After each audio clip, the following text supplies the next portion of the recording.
Welcome to my channel primary education. ভিডিওটি শুরু হওয়ার আগে আমার চ্যানেলটি সাবস্ক্রাইব করে নাও ও বেল আইকনে ক্লিক করে দাও। স্টুডেন্টস, আমরা আজকে আলোচনা করব তোমাদের মডেল অ্যাক্টিভিটি টাস্ক ইংরাজি সেপ্টেম্বর মাসের।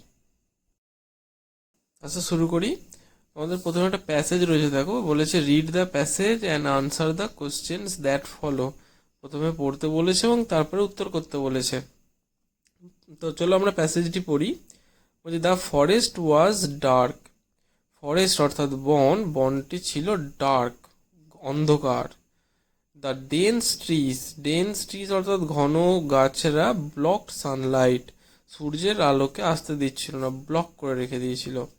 তাহলে ডার্ক কেন জঙ্গলটা তোমরা বুঝতে পারছো, যেহেতু ডেন্স ট্রিজ ছিল এবং সেটা সানলাইটকে ব্লক করে দিচ্ছিল বলে ফরেস্টটা ডার্ক ছিল।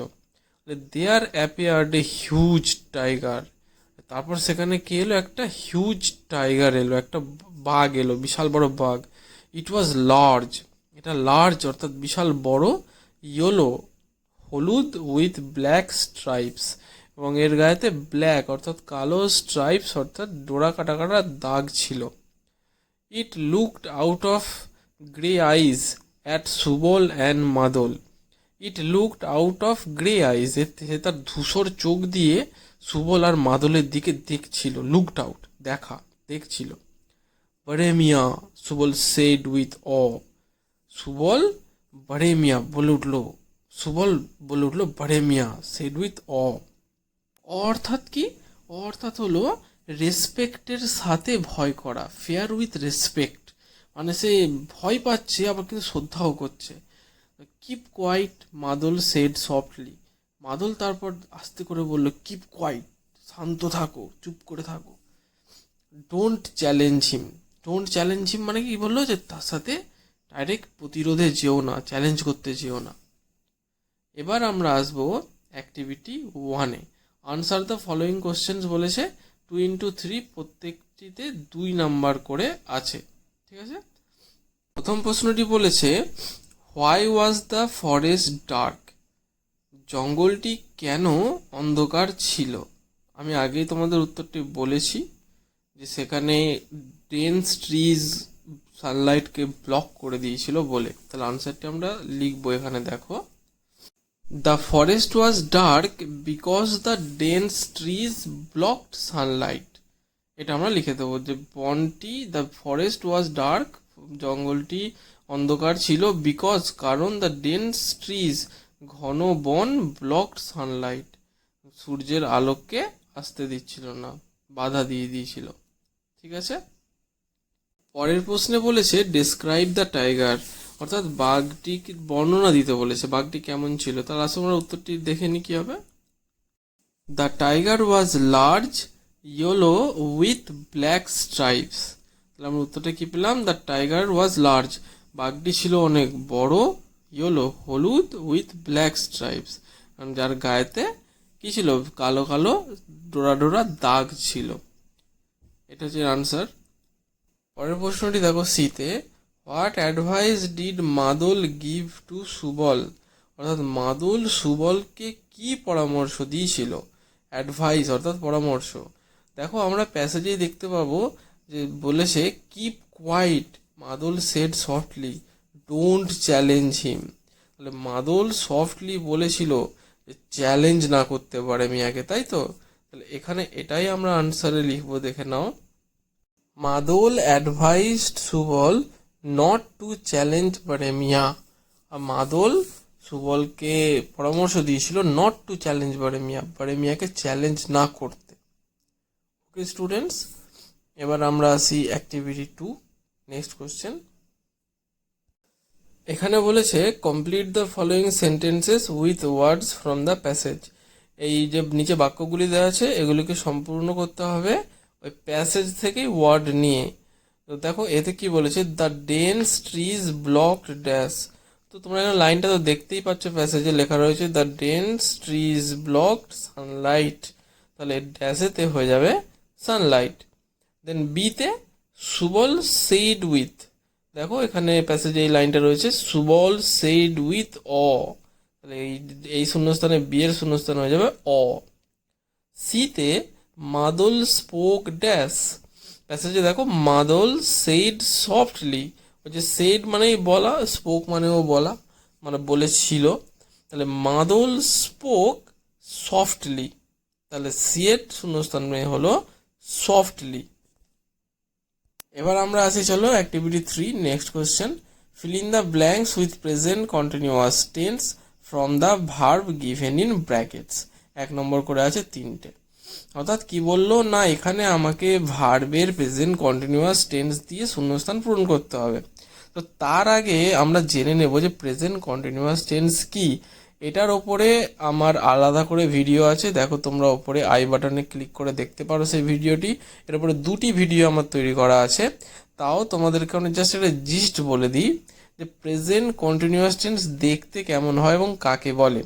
প্রেজেন্ট কন্টিনিউয়াস টেন্স অর্থাৎ বর্তমানে যে কাজটি চলছে, ধরো আমরা বললাম যে অপশান এতে রয়েছে দ্য গার্ল সিং, কারণ এখানে বলতে চাইছে যে মেয়েটি গান গাইছে হবে। দে প্লে, অ্যাকচুয়ালি তারা খেলা করছে হবে। যখন কোনো কাজ চলছে বর্তমানে তাকে বলা হয় প্রেজেন্ট কন্টিনিউয়াস টেন্স। এর যে ফর্ম, একে লিখতে কি করে হয়, এর প্রথমে থাকে হচ্ছে সাবজেক্ট, মানে যার ব্যাপারে বলা হয়েছে। তারপর থাকে অ্যাম অথবা ইজ অথবা আর, মানে সাবজেক্ট যেমন হবে সেই অনুযায়ী অ্যাম ইজ আর, মানে আয়ের পর বসে অ্যাম, আর সিঙ্গুলার নাম্বার থাকলে বসে ইজ এবং প্লুরাল থাকলে বসে আর।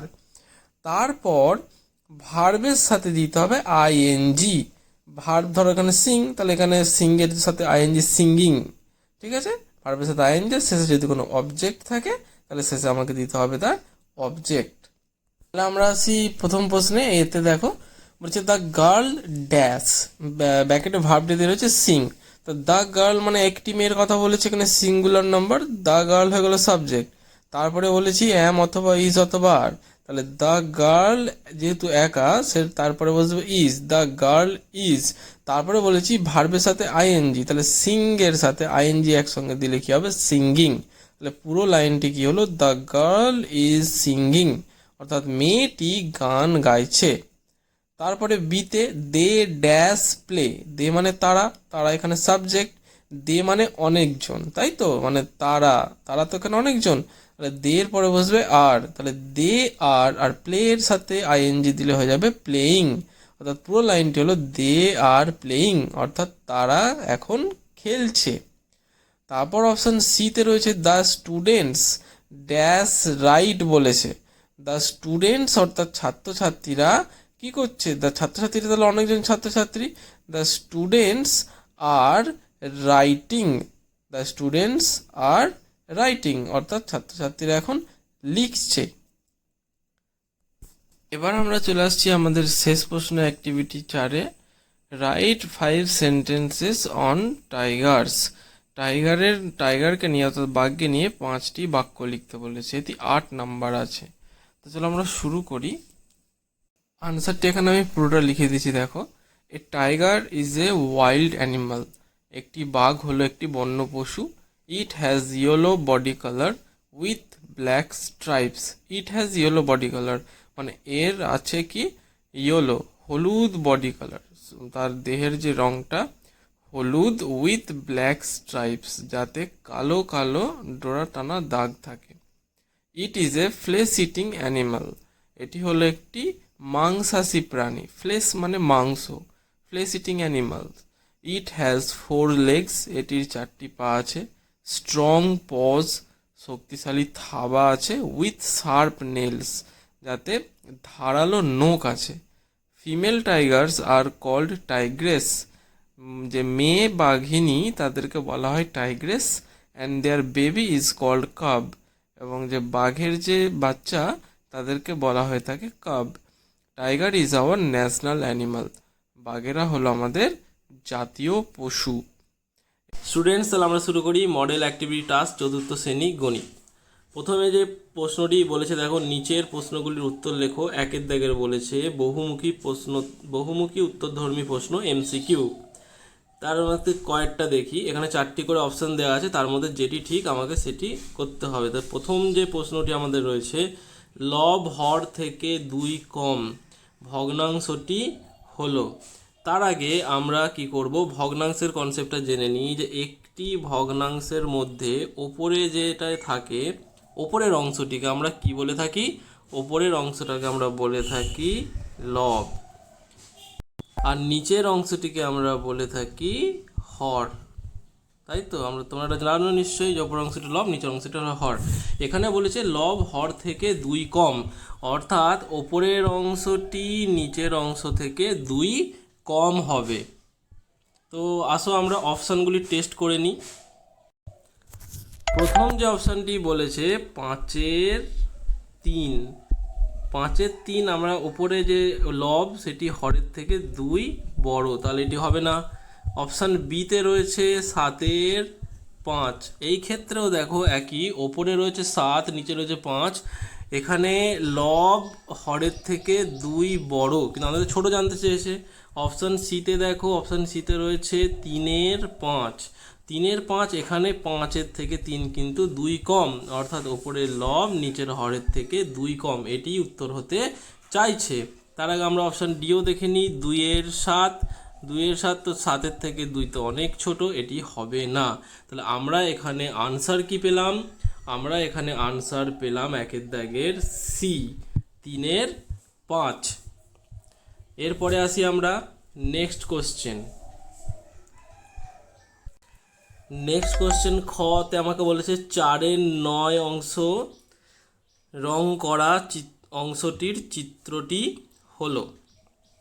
তাহলে 9 ভাগের 4 ভাগ, তাহলে আমাকে দেখতে হবে যে মোট ঘর থাকবে 9টি, আর তার মধ্যে 4টি অংশ রং করা থাকবে। তাহলে এখানে আমরা অপশানগুলো টেস্ট করে নিই। দেখো প্রথম যে অপশানটা রয়েছে, এখানে মোট কটি ঘর আছে? এখানে রয়েছে উপরে 3, নিচে ধারে 3, মানে 3 তিরিকে 9টি আমার এখানে ঘর রয়েছে। 9টি ঘরের মধ্যে অবশ্যই এখানে আমার কটা অংশ রং করা রয়েছে একটু দেখো তো। এর মধ্যে আমার 4টি অংশ রং করা আছে, 1 2 3 4। তাহলে এখানে এই যে ভগ্নাংশটি, এটি মোট ঘর আছে 9টি, এবং তার মধ্যে 4টি অংশ আমার রং করা আছে, অতএব 4-এর 9, এটি হয়ে গেল আমার আনসার। তাও আমরা পরেরগুলো দেখে নিয়ে আসো। এখানেও আমার 9টি ঘর রয়েছে, 3 তিরিকে 9, এখানে কিন্তু মোট আছে 9টি ঘর, তার মধ্যে 3টি অংশ রং করা আছে, অতএব 3-এর 9। এইখানে ঘরে অপশান সিতে হচ্ছে ওপরে রয়েছে 4টি ঘর, আর নিচেও রয়েছে 4টি, অর্থাৎ 4 4-এ 16টি মোট ঘর রয়েছে। 16টি ঘরের মধ্যে 3টি ঘরে রং করা আছে, অতএব এটা হচ্ছে 3-এর 16। আর তারপরে অপশান ডিতে দেখো, অপশান ডিতে রয়েছে তোমার ওপরে রয়েছে 4, আর সাইডে রয়েছে 1 2 3 4 5, 5টি ঘর, অর্থাৎ 5 4-এ 20, মোট 20টি ঘরের মধ্যে 4টি ঘর রং করা আছে।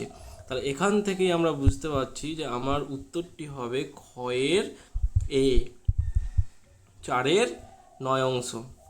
ওকে স্টুডেন্টস, নেক্সট কোশ্চেন। গয়ের প্রশ্নটি বলেছে দেখো, ঠিক সম্পর্কটি হলো।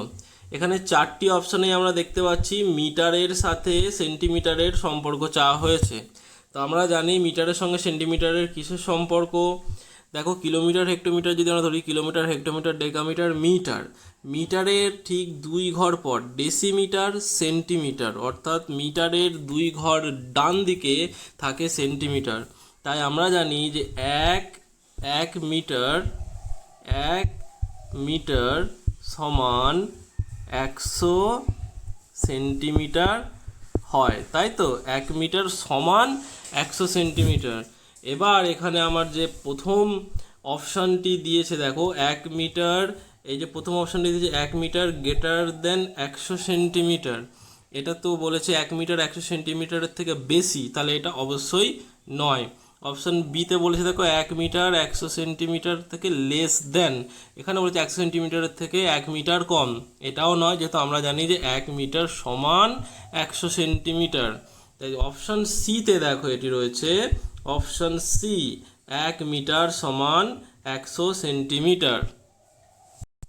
তাহলে এইটি হলো আসলে আমার আনসার, 1 মিটার সমান 100 সেন্টিমিটার। তারপর অপশান যে ডিটা রয়েছে 1 মিটার সমান 1000 সেন্টিমিটার, এটা একদমই ভুল। তাহলে গয়ের দাগের সঠিক উত্তরটি হলো গয়ের দাগের সি। ঘয়ের প্রশ্নটি দেখো, তিনের গুণিতকগুলি হলো, গুণিতক মানে কি? আমরা জানি গুণিতক কোনো সংখ্যার গুণিতক, ধরো তিনের গুণিতক মানে 3 দিয়ে যাদেরকে ভাগ করা যাবে, যেমন 3 একে 3, 3 দুগুণে 6, 3 তিরিকে 9, এই সব সংখ্যাগুলি, অর্থাৎ তিনের নামতা পড়লেই যে সংখ্যাগুলি আসবে সেগুলি হলো তিনের গুণিতক। তাহলে প্রথম যে অপশানটি রয়েছে এতে, এটি রয়েছে 1, 1, 4, 7, 10, এটি কি হবে না, কারণ 4কে তো 4 তিনের নামতায় আসেই না। তারপরে দেখো 3, 4, 5, 6, এখানেও 4 আর 5 তিনের নামতায় আসে না। অপশান সিতে রয়েছে 4, 7, 14, 19, এটাও 7, 14 এসব তিনের নামতায় আসে না। এবার যেটি রয়েছে ঘয়ের দাগের অপশান ডি, অপশান ডিটা লক্ষ্য করো, 3, 6, 9, 12, 3, 6, 9, 12, অপশান ডি তিনের নামতায় অবশ্যই আসে। 3 একে 3, 3 দুগুণে 6, 3 তিরিকে 9, 3 চারে 12, তাহলে ঘয়ের দাগের আনসারটি হলো ডি। বুঝতে পেরেছো আশা করি। পরের প্রশ্ন দেখো, 2-এর দাগে সত্য অথবা মিথ্যা লেখো। সত্য মিথ্যা আমাকে এখানে জানতে চেয়েছে। তো চলো আসো প্রথম প্রশ্ন দেখি, 2-এর দাগের ক। 2-এর দাগের কতে বলেছে 0.8 অংশে রং করা হয়েছে। আচ্ছা, এখানে আমরা আগে মোট অংশটি দেখে নিই, কটা মোট অংশ আছে। এখানে তোমরা ভালো করে লক্ষ্য করো, ছবিতে মোট 10টি অংশ রয়েছে। ভালো করে লক্ষ্য করো, 1, 2, 3, 4, 5, 6, 7, 8, 9, 10, মোট 10টি অংশ রয়েছে।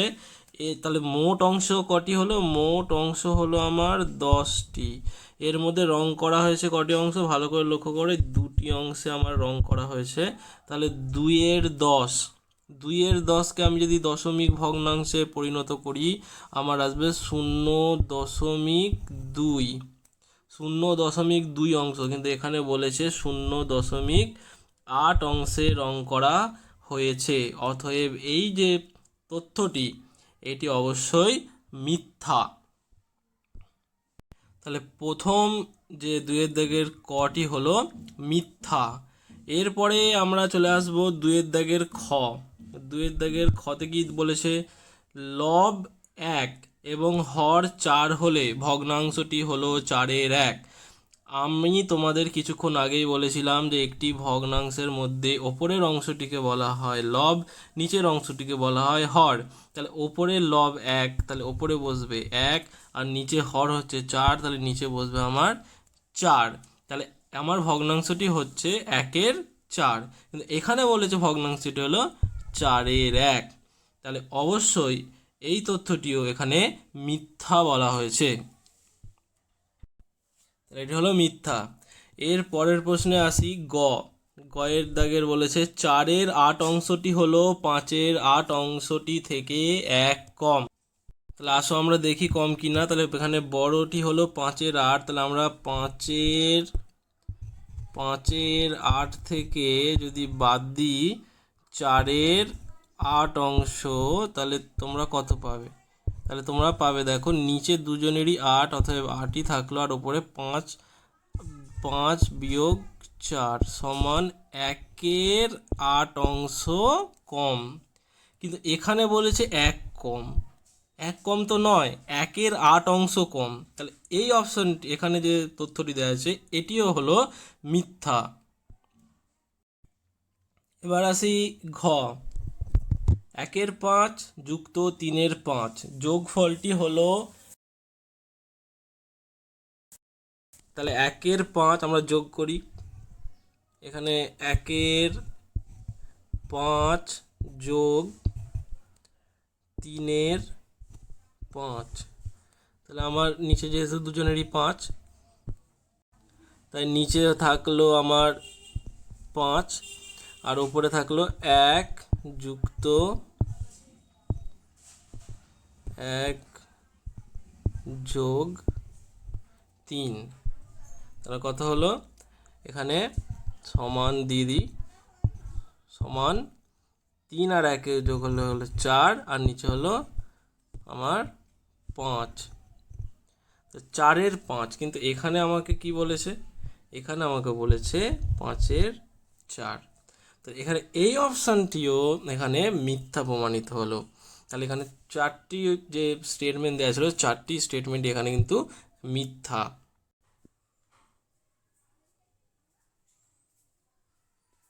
স্টুডেন্টস, এবার আমরা আসবো 3 দাগের প্রশ্ন, স্তম্ভ মেলাও। যে কোনো 3টি, আমি এখানে 4টি তোমাদের করে দেখাবো। দেখো, কয়েতে প্রথমে বলেছে 0.4। 0.4 এরকম দশমিক দিয়ে যে কোনো সংখ্যাকে বলা হয় দশমিক ভগ্নাংশ। তাহলে 0.4টি হবে দশমিক ভগ্নাংশ। তারপরে রয়েছে 4-এর 10। 4-এর 10 ভালো করে লক্ষ্য করো, ওপরে 4 ছোট এবং নিচে 10 বড়, অর্থাৎ লব ছোট হর বড়। এরকম ভগ্নাংশকে আমরা সামান্য ভগ্নাংশ বলে থাকি। এরপরে প্রশ্ন আসে 4/4। যখন ওপর এবং নিচে লব এবং হর সমান হয়ে যায় তখন এই ভগ্নাংশটি এক অংশ হয়, অর্থাৎ এটি একটি সম্পূর্ণ ভগ্নাংশ। তাহলে 4/4 হলো সম্পূর্ণ ভগ্নাংশ। পরেরটা আছে 0.4 এবং 4-এর 10। দেখো, 4-এর 10কে যদি আমরা দশমিক ভগ্নাংশে পরিণত করি সেটাও 0.4ই হবে। তাহলে এখানে 0.4 এবং 4-এর 10 কিন্তু সমান। তাহলে আমরা এখানে দিয়ে দেবো এইটি সমান ভগ্নাংশ। আমরা আসি পরের দাগের প্রশ্ন, 4-এর দাগের ক। বিয়োগ করো 13 মিটার 8 সেন্টিমিটার থেকে 9 মিটার 11 সেন্টিমিটার। আজ আমরা অঙ্কটা টুকে নিই। এখানে দেখো 13 মিটার 8 সেন্টিমিটার আর 9 মিটার 11 সেন্টিমিটার। ওপরে 8 সেন্টিমিটার ছোট, নিচে 11 সেন্টিমিটার বড়। আমরা তো ছোট থেকে বড় বিয়োগ করতে পারবো না, তাই 13 মিটার থেকে 1 মিটার বাদ দিয়ে 100 সেন্টিমিটার 8 সেমিকে আমরা দিয়ে দেবো। তাহলে ওপরে কত হয়ে যাবে? ওপরে হয়ে যাবে 108 সেমি। আর 108 সেমি থেকে 11 আমরা বাদ দেব তারপর। তাহলে 108 সেমি, 108 সেমি থেকে আমরা 11 বাদ দিলে, 108 থেকে 11 সেমি বাদ দিলে আমার থাকলো 97 সেন্টিমিটার, 97 সেমি। এবার এদিকে 12 মিটার পড়েছিল, এই 12 মিটার থেকে 9 মিটার বাদ দিলে হয় 3 মিটার। তাহলে আমার উত্তর বেরোলো 3 মিটার 97 সেন্টিমিটার। এটা আমরা এখানে লিখে দেবো আনসারে, 3 মিটার 97 সেন্টিমিটার। আমাদের শেষ প্রশ্নটি হলো, পিটারের বাগানে একটি 4 কিগ্রা 600 গ্রামের কুমড়ো ফলেছে। সে ওই কুমড়োর 800 গ্রাম রাবেয়াকে, 1 কিগ্রা 250 গ্রাম আমাকে ও 650 গ্রাম সৃজনকে দিল। এখনো কত ওজনের কুমড়ো পিটারের কাছে পড়ে রইল? তো দেখো, এখানে প্রথমে আমরা দেখব যে সে মোট কত ওজনের কুমড়ো সবাইকে দিয়েছে। তাহলে সে বড় কুমড়োর 800 গ্রাম দিয়েছে রাবিয়াকে, তাহলে রাবিয়াকে দিয়েছে 800 গ্রাম, আমাকে দিয়েছে 1 কিগ্রা 250 গ্রাম ও সৃজনকে দিয়েছে 650 গ্রাম। তাহলে আমরা এটা লিখব যে রাবেয়া আমাকে ও সৃজনকে মোট কুমড়ো দিয়েছে। আমরা এই 3টি সংখ্যাকে যোগ করব, 800 গ্রাম, 1 কিগ্রা 250 গ্রাম ও 650 গ্রাম। এই 3টাকে আমরা যোগ করব। তাহলে দেখো, এখানে বলছে 0 0 0 0, 5 5 10, 10 0 9, হাতে থাকে 1, 6 2 8, 8 8 16 আর 1 17। তাহলে এখানে আমার হয়ে গেল 1700 গ্রাম, আর এদিকে হলো 1 কিগ্রা। এবার আমরা জানি যে 1000 গ্রামে হয় 1 কিগ্রা। তাহলে এখান থেকে আমরা এটাকে ভাঙবো, 1000 যুক্ত 700 গ্রাম আর এদিকে 1 কিগ্রা। এবার এই 1000 গ্রামকে আমরা 1 কিগ্রা হিসাবে আগের 1 কিগ্রার সাথে যোগ করে দেবো। তাহলে 1 যুক্ত 1 সমান 2 কিগ্রা, ওইদিকে পড়ে থাকবে 700 গ্রাম। তাহলে 2 কিগ্রা 700 গ্রাম ওজনের কুমড়ো 3 জনকে মোট দেয়া হয়েছে। আর আগে থেকে ছিল কত? প্রথম থেকে ছিল 4 কিগ্রা 600 গ্রাম। এই 4 কিগ্রা 600 গ্রাম থেকে 2 কিগ্রা 700 গ্রাম আমার খরচ হয়ে গেছে। তাহলে এখান থেকে এবার এটা আমাকে বাদ দিতে হবে বা বিয়োগ করতে হবে। এখানে আবার দেখো, সে আগেরই মতো উপরে 600 গ্রাম আছে, নিচে আছে 700 গ্রাম, উপরে ছোট নিচে বড়, এই বিয়োগটা করা সম্ভব নয়। তাই আমাকে এই 4 কিগ্রা থেকে 1 কিগ্রা বাদ দিয়ে 4 কিগ্রাকে করে দেবো 3 কিগ্রা, আর 1 কিগ্রা নিলাম মানে 1000 গ্রাম, তাহলে 600 সঙ্গে আমরা যোগ করে দেবো 1000 গ্রাম। তাহলে এখন মোট ওপরে কত হলো? 1600 গ্রাম। 1600 গ্রাম থেকে যদি আমরা 700 বাদ দিই তাহলে আমার কত থাকবে? তাহলে আমার থাকলো 900 গ্রাম। 1600 থেকে 700 বাদ দিলে 900 গ্রাম, আর এইদিকে 3 কিগ্রা থেকে 2 কিগ্রা বাদ দিলে থাকলো 1 কিগ্রা। তাহলে আমার উত্তরটি কি হলো? এখনো 1 কিগ্রা 900 গ্রাম ওজনের কুমড়ো পিটারের কাছে পড়ে রইল। স্টুডেন্টস, আজকে আমরা আলোচনা করব তোমাদের মডেল অ্যাক্টিভিটি টাস্ক 4th শ্রেণী সেপ্টেম্বর মাসের যে অ্যাক্টিভিটি টাস্ক সেটি। 1 দাগের প্রতিটি প্রশ্নের মান হলো 2। 1 দাগের 1 প্রশ্নটি দেখো, বোতার দেখা পাওয়া নাকি সবসময় ভালো, বোতার পরিচয় দাও। উত্তরটি হলো, অমরেন্দ্র চক্রবর্তীর লেখা আমাজনের জঙ্গলে গল্পে বোতাকে জঙ্গলের দেবতা মনে করা হতো। বোতা ছিল খুব লম্বা, তার নাক বা ঠোঁট ছিল খুব সরু, লম্বায় প্রায় 1-1.5 হাত, মস্ত বড় মাথা ছিল। লেজটা শেষের দিকে 2 ভাগে ভাগ ও রংটা কিছুটা গোলাপি রঙের ছিল। পরের প্রশ্ন, আমি সাগর পাড়ি দেব কবিতাংশটি কোন কবিতা থেকে নেওয়া হয়েছে? এটির উত্তরটি হবে, আমি সাগর পাড়ি দেব কবিতাটি বিদ্রোহী কবি কাজী নজরুল ইসলামের লেখা পুতুলের বিয়ে নাটকের 7 ভাই চম্পা কবিতা থেকে নেওয়া হয়েছে। 1 দাগে 3 প্রশ্নটি হলো, স্যার ক্লেমেন্স মার্কহ্যাম কে ছিলেন? এর উত্তরটি দেখে নি। নৃপেন্দ্রকৃষ্ণ চট্টোপাধ্যায়ের লেখা দক্ষিণ মেরু অভিযান রচনায় রয়্যাল জিওগ্রাফিক্যাল সোসাইটির প্রেসিডেন্ট ছিলেন স্যার ক্লেমেন্স মার্কহ্যাম। পরের প্রশ্ন 1 দাগে 4, সে আমি পারবো না, বক্তা কি পারবে না? এর উত্তরটি দেখো, লীলা মজুমদারের লেখা আলো নাটকে সন্ধে হয়ে যাওয়ায় দাদু ফিরছেন না দেখে শম্ভুর পিসি শম্ভুকে লণ্ঠনটা নিয়ে একটু এগিয়ে যেতে বলেছিলেন, কিন্তু সে ভয়ে যেতে চাইছিল না, তাই এই কথাটি শম্ভু বলেছে। পরের প্রশ্ন 1 দাগের 5, কিন্তু কিছু হলো না, কোন প্রসঙ্গে কথক একথা বলেছে? উত্তরটি আমরা দেখিনি। মনীন্দ্র গুপ্তের লেখা অ্যাডভেঞ্চার বর্ষায় গল্পে 3 দিন ধরে বৃষ্টি না থামায় কথকের এক পিস্তুত ভাই 100টা পুর কাগজে লিখে পোড়ালে নাকি বৃষ্টি থেমে যায়, এই তুক দিয়েছিল। সেই মতো কাশীপুর, চাঁদপুর, ফতেপুর, বদরপুর, শিবপুর, অনুরাধাপুর, পৃথিবীর যত পুর আছে সব লিখে পোড়ানো সত্ত্বেও বৃষ্টি থামেনি। এই প্রসঙ্গেই লেখক একথা বলেছেন। পরের প্রশ্ন 1 দাগের 6, ধলেশ্বরী খ্যাপা নদী একথা বলা হয়েছে কেন? রানীচন্দ্রের লেখা আমার মার বাপের বাড়ি গল্পে ধলেশ্বরী নদীকে খ্যাপা নদী বলা হয়েছে, কারণ এই নদী তালে বেতালে চলে, এলোপাতাড়ি এদিক ওদিকে ধাক্কা মারে, চলার তাল ঠিক রাখতে জানে না এই নদী, তাই এখানে ধলেশ্বরীকে খ্যাপা নদী বলা হয়েছে। পরের প্রশ্ন 1 দাগের 7, মন উম্মন গো, কার মনের এমন পরিস্থিতি? উত্তরটি হলো, সত্যেন্দ্রনাথ দত্তের লেখা দূরের পাল্লা কবিতায় 3 জন মাঝি মল্লার এরকম মনের পরিস্থিতি।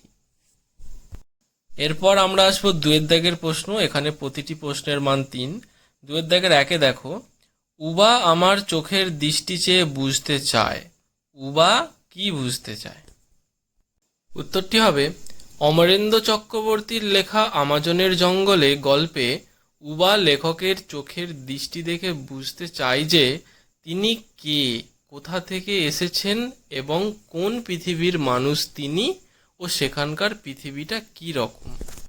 2 দাগের 2 প্রশ্নটি দেখো, বর্ষা দিয়ে বিধবে তারা রাজ্যে আমার এলে, কারা এমনটি করবে? উত্তরটি হলো, বিদ্রোহী কবি কাজী নজরুল ইসলামের লেখা আমি সাগর পাড়ি দেব কবিতায় হিংস্র প্রাণী ও জলদস্যুদের পাহারা দেওয়ার জন্য সিন্ধু গাজী মোল্লা মাঝি নৌসেনা ও জেলে রেখে যাচ্ছেন। হিংস্র প্রাণী ও জলদস্যুরা কবির রাজ্যে এলে এনারা বর্ষা দিয়ে তাদের বিঁধবে। 2 দাগে 3 প্রশ্ন, যাত্রা শুরু হলো সেই নির্দিষ্ট দেশের দিকে, দক্ষিণ মেরু অভিযান রচনাংশ অনুসারে সেই অভিজ্ঞতার বিবরণ দাও। বিবরণটি দেখে নি। নৃপেন্দ্রকৃষ্ণ চট্টোপাধ্যায়ের লেখা দক্ষিণ মেরু অভিযান গল্পে 1902 সালের নভেম্বর মাসে স্কট, স্যাকলটন ও উইলসন 19টি কুকুর নিয়ে যাত্রা শুরু করলেন। যাত্রা শুরুর কিছু পর থেকেই বিভিন্ন রকম বাধা আসতে শুরু হলো।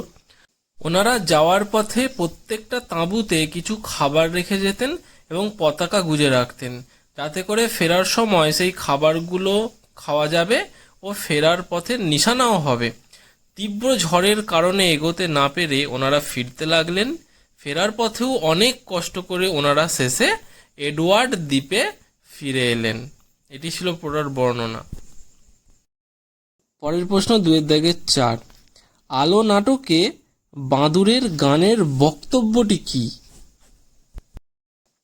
উত্তরটি আমরা দেখে নেব।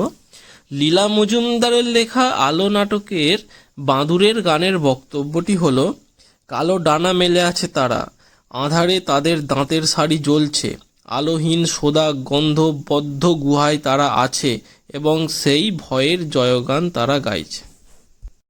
পরের প্রশ্ন 2 দাগের 5, অ্যাডভেঞ্চার বর্ষায় রচনাংশে কথক তাঁর ছোট পিসির কথা কিভাবে স্মরণ করেছেন? উত্তরটি দেখে নি। মনীন্দ্র গুপ্তের লেখা অ্যাডভেঞ্চার বর্ষায় গল্পে কথকের ছোট পিসি ছিলেন বিধবা। তিনি একা ভিটে আগলান, ছেলেদের আগলান, কিন্তু তার প্রাণশক্তি প্রচুর। দিনে খল বল কাজ করেন, রাতে লণ্ঠন জ্বালিয়ে পাহারা দেন। চোর, ডাকাত, প্রতিবেশী এবং সন্তানেরা কেউ তার সঙ্গে এঁটে উঠতে পারে না। পরের প্রশ্ন 2 দাগের 6, নৌকো পাড়ে লাগে, তখন ভাই বোনেরা কি করে? রানীচন্দ্রের লেখা আমার মার বাপের বাড়ি গল্পে নৌকা পাড়ে লাগলে ভাই বোনেরা সব নৌকা থেকে লাফিয়ে পড়ে, নলখগড়ার বন ও বালির চরে লাফালাফি করতে থাকে। গত রাত্রের রান্না করে আনা লুচি, আলুর দম ও হালুয়া জলের ধারে বসে খায়, খেয়ে হাত মুখ ধুয়ে আবার নৌকায় উঠে যায়। 2 দাগের শেষ প্রশ্ন 2 দাগের 7, দূরের পাল্লা কবিতায় নৌকো থেকে কোন দৃশ্য চোখে পড়ে? সত্যেন্দ্রনাথ দত্তের লেখা দূরের পাল্লা কবিতায় 3 জন মোল্লা নৌকা নিয়ে দূরে পাড়ি দেয়। পাড়ি দেওয়ার সময় তাদের চোখে পড়ে নদীর পাড়ের ঝোপঝাড়, জঞ্জাল, শৈবালে পরিপূর্ণ জল, নদীর চরে কঞ্চির বন, বনহাঁসের তার ডিম শ্যাওলা দিয়ে ঢেকে ফেলার দৃশ্য, পানকৌটি ডুব দিচ্ছে, ঘোমটা পরা বউ টুপ টুপ করে ডুব দিচ্ছে, ধীর গতিতে চলতে থাকা নৌকার মাঝিদের এই সব দৃশ্য চোখে পড়েছে। এবার আমরা 3 দাগের প্রশ্নগুলির উত্তর দেখে নেব। প্রথম প্রশ্নটি বলেছে, দেখো 3 দাগের 1, মাসাদুর রহমান ছিলেন দক্ষ সাঁতারু, কর্তা খণ্ডকে বাড়াও। এখানে কর্তা হচ্ছেন মাসাদুর রহমান, তো ওটিকে বাড়াতে হবে। আমরা এইভাবে লিখতে পারি যে ভারতের মাসাদুর রহমান ছিলেন দক্ষ সাঁতারু। 3 দাগের 2, সৌগত বই দিল, ক্রিয়া খণ্ডকে বাড়াও। এখানে দেওয়াটা হচ্ছে কাজ বা ক্রিয়া, সেটিকে বাড়াবো যে সৌগত বাংলা বই দিল। এটা হলো 3 দাগের 3, নির্দেশ অনুযায়ী কর্ম ও ক্রিয়া বসিয়ে শূন্যস্থান পূরণ করে বাক্য রচনা করতে বলেছে। বাক্যটির মধ্যে কর্তা আমাকে বলে দিয়েছে সব ভারতীয়ই, তাহলে কর্ম একটা দিই, দেশকে, ক্রিয়া হচ্ছে ভালোবাসেন, ভালোবাসাটা হচ্ছে কাজ, যেহেতু এটা ক্রিয়া। আর গোটা বাক্যটি কি হলো, সব ভারতীয়ই দেশকে ভালোবাসেন। আজকে আমরা তোমাদের মডেল অ্যাক্টিভিটি টাস্ক 2021 স্বাস্থ্য ও শারীরশিক্ষা তোমাদের 4র্থ শ্রেণীর করাবো। আজকের যে প্রশ্নটি তোমাদের দেয়া হয়েছে, সেপ্টেম্বর মাসের যে প্রশ্নটি, সেটি মূল্যবোধের শিক্ষা ও যোগাসন, এই অংশটি থেকে প্রশ্নগুলি দেয়া হয়েছে। তোমরা বইয়েতে এই অংশটি পড়ে নেবে, পড়ে নিলে নিজেরাই উত্তরগুলি করতে পারবে। আর তোমাদের হেল্প করার জন্য এখানে কিছু শব্দ ঝুড়ির ব্যবহার করা হয়েছে, দেখতে পাচ্ছ। এই শব্দ ঝুড়ি থেকে শব্দগুলি নিয়ে আমরা শূন্যস্থানটি একের দাগের ক করব। একের দাগের ক দেখতে পাচ্ছ, একের দাগের ক সাহসিকতা থেকে দিয়েছে। বলছে সাহসের সঙ্গে কোনো কাজে এগিয়ে গেলে ড্যাশ আসবেই আসবে। কি আসবেই আসবে? সাফল্য। তাহলে প্রথমের উত্তর হবে আমার সাফল্য। তারপরে দেখো আমরা ক্ষয়ের দাগের প্রশ্ন, ভক্তি শ্রদ্ধা ও বিনয় নম্রতা থেকে দিয়েছে এটা। বিনয় ও নম্রতা শিশুকে ড্যাশ করে তোলে, এটা হবে মহান করে তোলে, শিশুকে মহান করে তোলে। এবার গ, উদ্যম ও পরিশ্রম, উদ্যম ও পরিশ্রমী সাফল্যের জননী, এখানে ড্যাশটা হবে পরিশ্রমী। ঘয়েত হচ্ছে বিবেক দিয়ে প্রশ্ন করেছে, ড্যাশ ও অনুভূতিপ্রবণ শিশু নিঃসন্দেহে চরিত্রবান, এটা বিবেকবান। বিবেকবান ও অনুভূতিপ্রবণ শিশু নিঃসন্দেহে চরিত্রবান। উমা দেখো সৎসঙ্গ অভিলাষী থেকে দেয়া হয়েছে, সৎ শিক্ষার্থীদের সঙ্গে থাকলে ড্যাশ হয়, সৎ মনোভাবাপন্ন হয়। এরপর চ,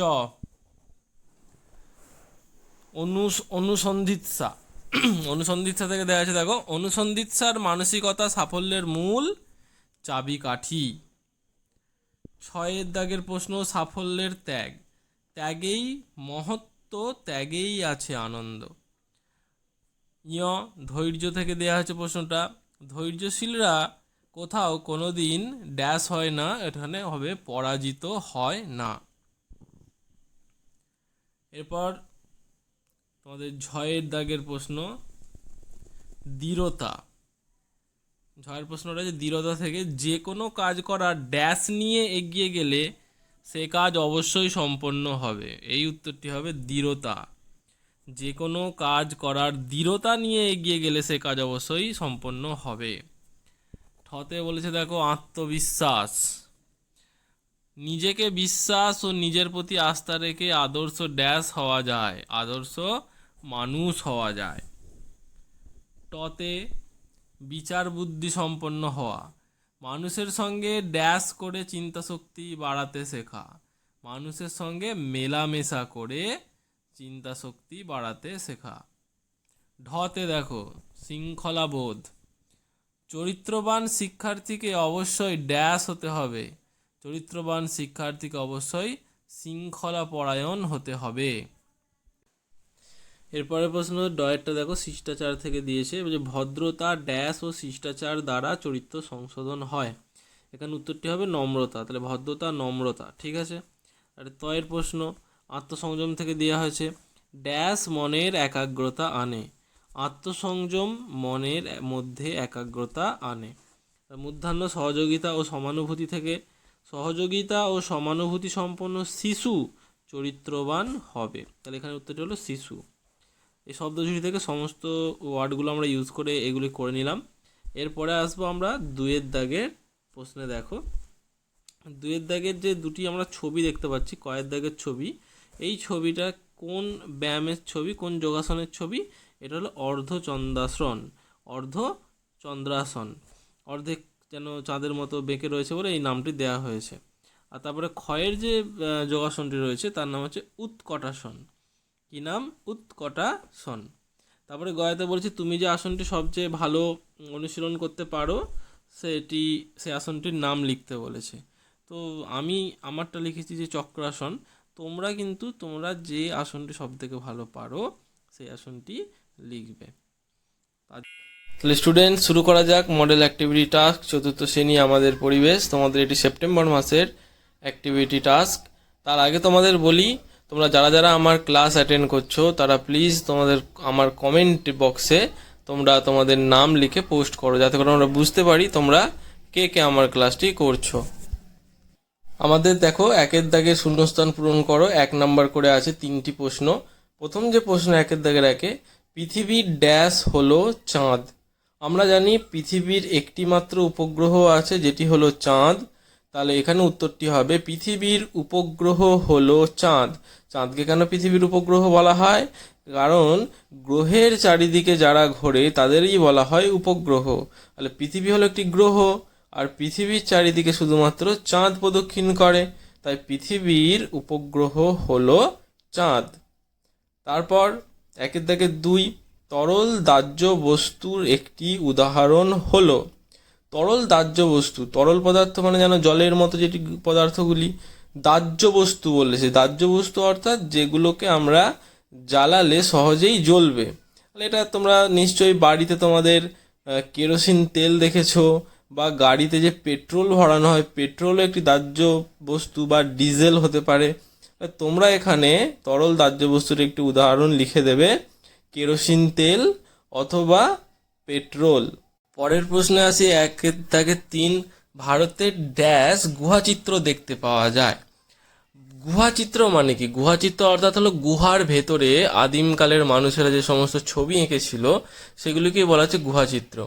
এটি আমরা দেখতে পাবো ভারতের অজন্তাতে। ভারতের অজন্তাতে গুহাচিত্র দেখতে পাওয়া যায়। অজন্তা হলো একটি গ্রামের নাম। অজন্তা গ্রামটি মহারাষ্ট্রে অবস্থিত, যেটি মুম্বাই থেকে প্রায় 425 কিলোমিটার দূরে। তোমরা স্ক্রিনে এই অজন্তার গুহাচিত্র এবং অজন্তা গুহাটি দেখতে পাচ্ছ। তাহলে এখানে উত্তর হবে ভারতের অজন্তায়। স্টুডেন্টস, পরের প্রশ্ন 2 দাগের, বাম স্তম্ভের সঙ্গে ডান স্তম্ভের মিল করে লেখো। এটিও 1 নাম্বার করে আসে, 3টি 3 নাম্বার। বাম স্তম্ভে বলেছে মৃৎশিল্প, ছৌ নাচ ও সিল্কের শাড়ি, আর ডান স্তম্ভে বলা আছে পুরুলিয়া, দার্জিলিং, কৃষ্ণনগর ও বিষ্ণুপুর।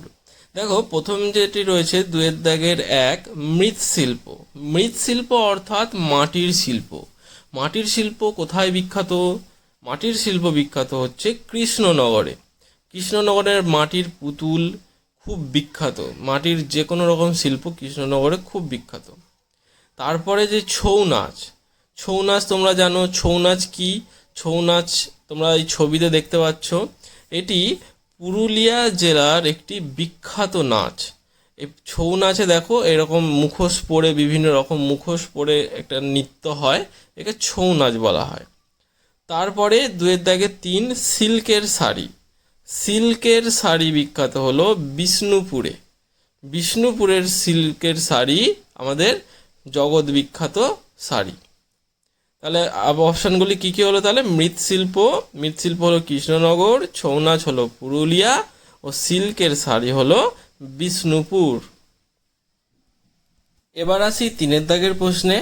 3 দাগের প্রশ্নগুলি দেখো 2 নাম্বার করে আছে, আমাকে 2টি করতে হবে, 2 2 4। তো 3 দাগের 1 বলেছে, আগেকার দিনের মানুষ নানা পশুকে পোষ মানিয়েছিল কেন? আমরা আসলে উত্তরটি দেখে নিই। আগেকার দিনে মানুষ নানা পশুকে পোষ মানিয়েছিল কারণ 1, তোমরা পয়েন্ট করে লিখবে এভাবে, 1 হলো চাষের সুবিধার জন্য, 2 নানা হিংস্র পশুদের দূরে রাখার জন্য, ও 3 পুষ্টিকর খাদ্য পাওয়ার জন্য। দেখো, চাষের সুবিধা তো এখনো হয়, যেমন ধরো গরু যদি আমরা পুষি তাহলে, বা বলদ, তাতে কি হয় না তারা লাঙল টানতে পারে। আগেকার যুগে তো তাই হতো, এখন নাহলে ট্র্যাক্টর এসে গেছে, আগেকার যুগে তাই হতো। নানা হিংস্র পশুদের দূরে রাখার জন্য, এবার ধরো আমি একটা বাড়িতে কুকুর পুষলাম, তখন সে ধরো অন্য কোনো একটা হিংস্র পশু আসছে, সে শব্দ করবে, ঘেউ ঘেউ করবে, আমরা বুঝতে পারবো, তারা তাদেরকে নিয়ে তাড়াও করবে। সেখান থেকে হিংস্র পশুদের থেকে দূরে রাখার জন্য। আর 3 হলো পুষ্টিকর খাদ্য পাওয়ার জন্য। ধরো আমরা ছাগল আমরা বাড়িতে পুষি, তাহলে আমরা খাসি খাই, তাহলে সেখানে আমরা পুষ্টিকর খাদ্যটা পেয়ে গেলাম। আগেকার যুগের মানুষেরাও তাই করতো, তারা শিকারও করতো, আর পরে পরে আবার যখন পশুপালন করতে শিখলো, তারা পুষ্টিকর খাদ্য পাওয়ার জন্য পশুপালন করতো। পরের প্রশ্ন 3 দাগের 2, অমাবস্যায় চাঁদকে দেখতে পাওয়া যায় না কেন? উত্তরটি দেখো, অমাবস্যায় পৃথিবী ও সূর্যের মাঝে থাকে চাঁদ, তাই চাঁদের যে দিকটা আমরা দেখতে পাই সেই দিকে আলো পড়ে না। আলোর অভাবে ওই পিঠ আমরা দেখতে পাই না। যদিও চাঁদের উল্টো পিঠে তখন সূর্যের আলো পড়ে, কিন্তু চাঁদের ওই আলোকিত পিঠ তখন আমাদের চোখের সামনে নেই। আসো আমরা ব্যাপারটি একটু বিস্তারিতভাবে বুঝি। ছবিতে দেখতে পাচ্ছ হলুদ কালারের রয়েছে সূর্য এবং নীল কালারের রয়েছে আমাদের পৃথিবী। এখানে সূর্যের আলো যেখানে পড়ছে চাঁদের দিকে, সেই অংশটি দেখো সাদা হয়ে রয়েছে। অর্থাৎ সূর্যের দিকের অংশতে তো আলো পড়ছে, কিন্তু পৃথিবীর দিকে কোনো মানুষ দাঁড়ালে চাঁদের যে দিকটা দেখতে পাবে সেই অংশটি দেখো পুরো অন্ধকার বা কালো। তাই সূর্যের যে দিকটায় আলো পড়ছে সেই দিকটা আমাদের দিকে নেই, আর আমাদের দিকে যে অংশটি রয়েছে সেই দিকে সূর্যের আলোই পড়ছে না। তাই আমরা সূর্যের আলো কোনো জিনিসে যদি না পড়ে সেই জিনিসটাকে তো আমরা দেখতেই পাবো না। তাই অমাবস্যার দিনে আমরা কিন্তু চাঁদকে দেখতে পাই না। আশা করি তোমরা বুঝতে পেরেছো। এবার আমরা আসি আমাদের আজকের শেষ প্রশ্ন, 4 দাগের 2টি বা 3টি বাক্যে উত্তর দাও। এটি 3 নম্বরের প্রশ্ন, 3-1-3। প্রশ্ন হচ্ছে, বাসস্থানের কাছাকাছি জল থাকলে সুবিধে, বক্তব্যটির যথার্থতা ব্যাখ্যা করো। বাসস্থানের কাছাকাছি জল থাকার সুবিধাগুলি হলো: 1. খাওয়া, রান্না করা, স্নান করা, কাপড় কাচা ইত্যাদির জন্য সহজেই জল পাওয়া যাবে।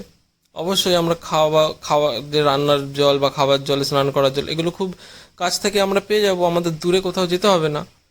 2 হচ্ছে পানীয় জল হলো সবচেয়ে দরকারি, তাই জলের কাছাকাছি বাসস্থান হলে সেটি সহজেই পাওয়া যাবে। আমরা জল তো জীবন, জলের অপর নাম জীবন, জল না খেয়ে তো আমরা বাঁচতেই পারবো না। তাই পানীয় জল যদি আরও কাছাকাছি থাকে তাহলে আরও সুবিধা হলো। 3 নম্বর হলো জলপথে নৌকা বা ভেলার সাহায্যে সহজেই যাতায়াত করতে পারবো।